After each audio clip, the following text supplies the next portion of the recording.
लेनमा हेर्न जाने भने कि माथि कसैले लेन क्रस गरेछ कि लेफ्ट लाइन क्लियर छ छैन भन्नु पर्नु पर्यो त्यहाँ पानी परेछ दुईजना एक ठाउँमा बस्ने त्यसलाई तीनजना एक ठाउँ बसेछ तिनीहरूलाई चाहिँ लेनमा हेर्न जाऊ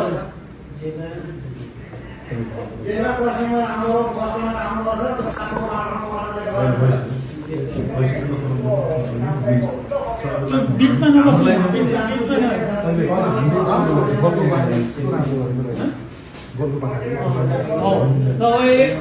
सही छ जस्तै अहिले हामीले हेर्दाखेरि अहिले बल पुगामा के भयो त्यो ठाउँमा रोकिया छ भनेपछि भनेपछि त मान्छ नि त हामीले के हो त सिकाउनु पनि हो त्यस कारणले पहिले के गर्नु पर्यो ट्राफिक क्लियरले फिल्डमा खटिँदाखेरि एक्चुअल के गर्नुपर्ने हो के नगर्ने त्यो हेर्नु त्यसलाई त्यो हेरेर त्यो साइडमा बसिरहेको छ यहाँ मोबाइल खेलाएर बस्ने होइन बोलाउ त्यसलाई कल गर सेट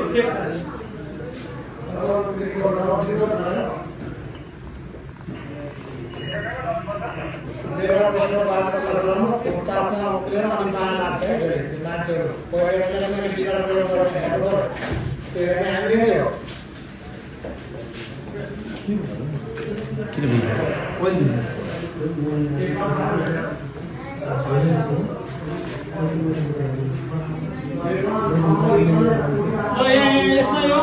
केसर मोहलमा फेरि के भयो भएन त्यो यो बिचमा पठाइदिइहाल्ने भने यसलाई त्यो ओभर क्रस गरेर जाने मान्छेलाई के गर्ने अर्को बाटोतिर पठाइदिने भने यो जेब्रा क्रसिङमा उनीहरूले त पठाइदिइहाल्ने हो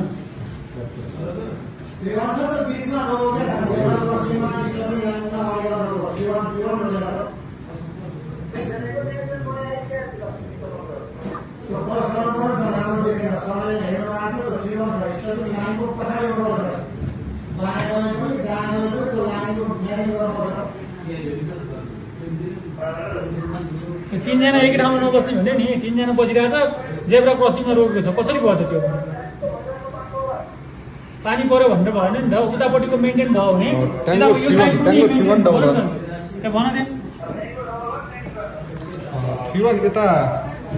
निर्वाचन कार्य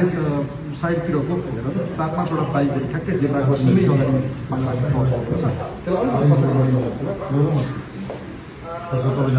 अगाडि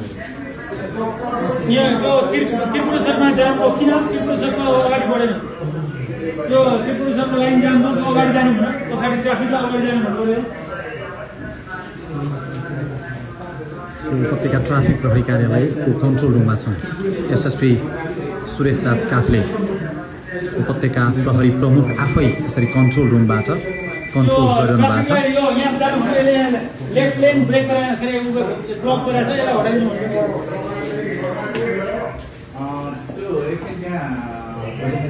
काठमाडौँ उपत्यकाभरि विभिन्न ठाउँमा सीसी क्यामेरा जडान गरेर यसरी तपाईहरु गल्ती गरेर भाग्यौं भन्ने सोच्नु होला तर कदापि हुँदैन यसरी कन्ट्रोल हुँदैछ कन्ट्रोलिङ हुन्छ ट्राफिक नियमको अत्यन्तै पालना गरौँ है यो कडाइ अत्यन्तै कडाइ भइरहेछ र तपाईलाई लाग्छ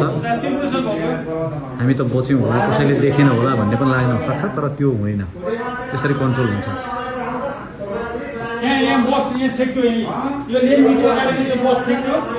यो बस छेक्यो त्यो बस छेक्यो यसले लेफ्ट लेन क्लियर गर्यो भने मोटरसाइकल हटाइदिनु भने मोटरसाइकलले बाटो रोक्यो त्यो मोटरसाइकल त्यो लेनमा तान्दिनु